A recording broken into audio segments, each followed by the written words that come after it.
And it's hard enough for an adult woman to ignore the expectations of today's world, let alone a young girl. And now there's concern that not only are parents not helping, but they're making it worse.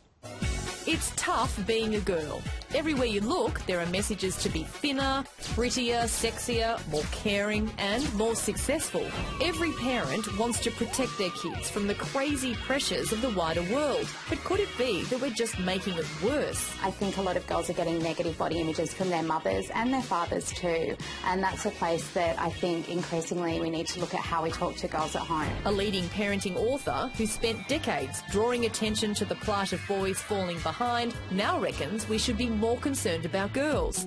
In his new book, Steve Biddulph says parents are struggling to help girls cope with the intense pressure to diet, drink and look good. Now girls are under attack with everything happening online as well, so they can't go home and close their doors anymore because it's on their phone, in their pocket, on their screens. And Steve reckons we're making it worse by our choice of super girly toys and skimpy clothes for our daughters. And the stats seem to back him up.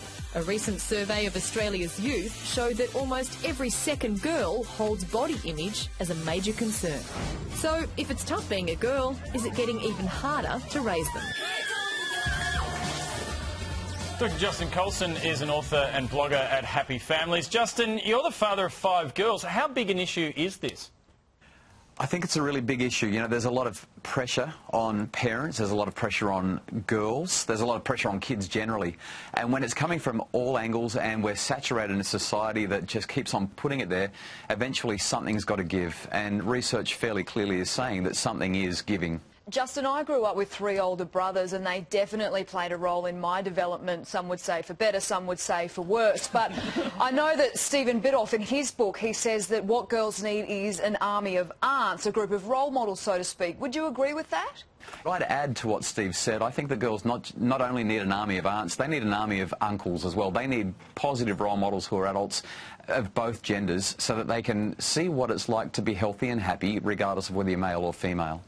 Justin, there's the argument that dolls like Barbie and the Bratz dolls affect girls and the image that they're trying to attain. But, I mean, Barbie's been around for more than 50 years. Natasha and I grew up with Barbies. What are some of the new challenges that parents are confronting in terms of social media raising young girls?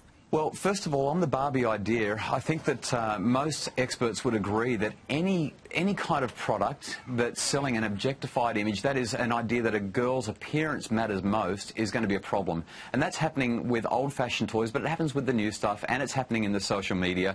We're surrounded by images and surrounded by messages that are telling girls that all that really matters is how they look. It's appearance and nothing else. Now, that's a unique message for girls. Guys don't get that message anywhere near as much. So as a parent, how do I get my daughter to focus on her brain rather than her body then? Yeah, and not just her brain, but even her personality and her whole self.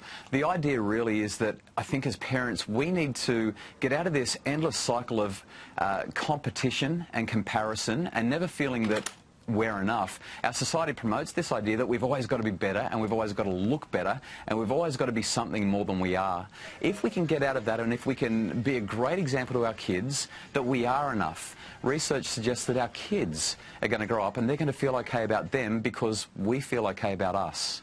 Dr. Justin, I've got 3 boys, and I think a large percentage of parenting is making sure they make the right choices when you're not there. So when they do go to school and they are being influenced by other kids and challenged by other kids, how can we make sure they do make the right choices? Pete, this is a classic question that every parent wants to know, and there's a few really important things that we can do. First of all, be a good example ourselves. Secondly, teach them explicitly. But third, when they're getting it wrong or when they're going through that learning process, ask them lots of questions to find out what they understand, and then ask them questions to see if they can work out why certain rules or certain limits should apply. It's a much more effective thing to do than just beating it into them and drumming it into them and saying it again and again and again. Justin, always a pleasure. We'll chat again soon. Have a good weekend. Thanks, Charlie.